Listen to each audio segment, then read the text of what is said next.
Mamelda Minju. At dito naman po tayo sa tatlong lamesang to, Ano po ang taon na siya ay pinanganak? Taon. Yes, ma'am. 1955 is correct. Congratulations! Yes. Oo, kung magkamali pa eh. Okay, sige. Eto, dito naman tayo. Favorite color ng ating celebrant. Sino po ang kanyang favorite singer? Or kaninong kanta ang kanyang mga paboritong pinakikinggan? Sino ang artistang ito? Clue! Babae. Ha? Muntik na, pero hindi po iyan ang sagot. Mga kanta nino? Ha? Clue, international. International mo. Piano. Dahil sinabi ko babae, hindi po.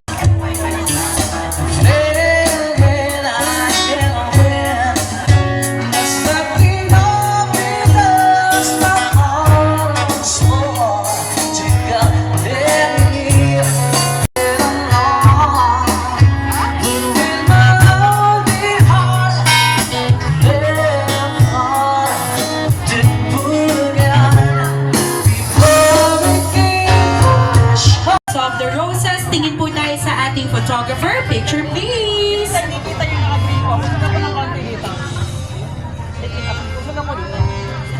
Smile.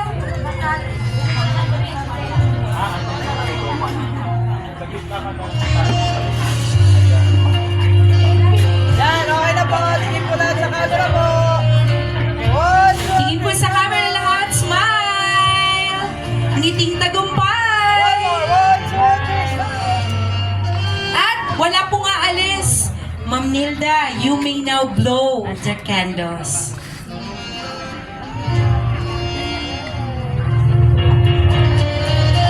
Kumpleto na po ba ang ating roses? Ladies and gentlemen, palakpakan po natin silang lahat. There you have it, our candles. Maraming salamat po.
Happy birthday song ang ating celebrant.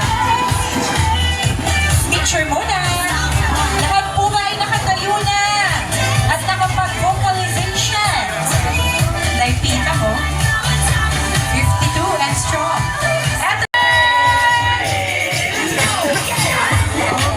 And cheers po sa mga kasama natin dyan via Google Meet. Hello po.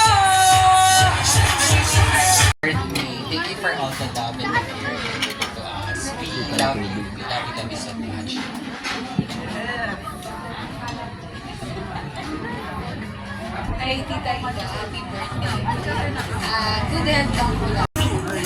Yes, ma'am. 95 years old.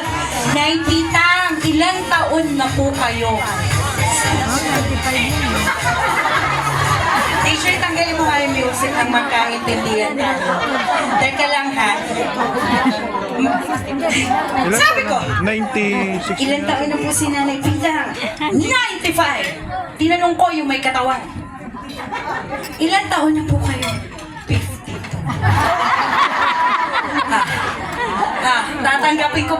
Tatanggapin ko po ba yung 95? Hindi. Kasi mesa. 95 is correct. Pero sa gabing ito, ilang taon? 94. Ito, palakpakan naman po natin. So there you have it, ladies and gentlemen, our trivia game at ang nag-iisa napakatatag na 52 years old, Nanay Pita. Ano po? Napakakuha.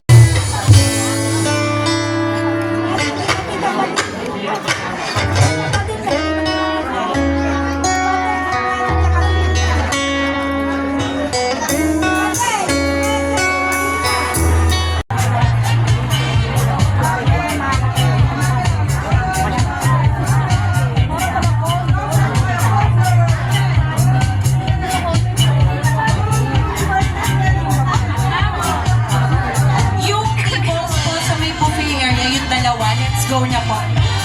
Yung dalawang tables po. Our in 3, 2, 1!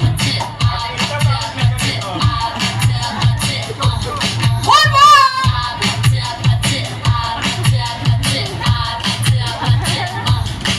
Malakas sa palakpakan naman po for our gentlemen. Grabe, lalo kayong nagsigwapo.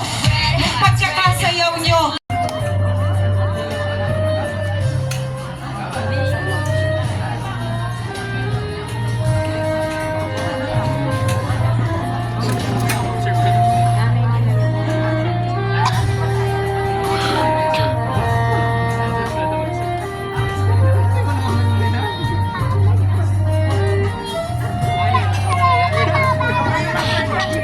Upon her father, that you may bless them with good health, peace, and happiness in the years to come. May their heart always be filled with your love, and may they continue to be a source of light and inspiration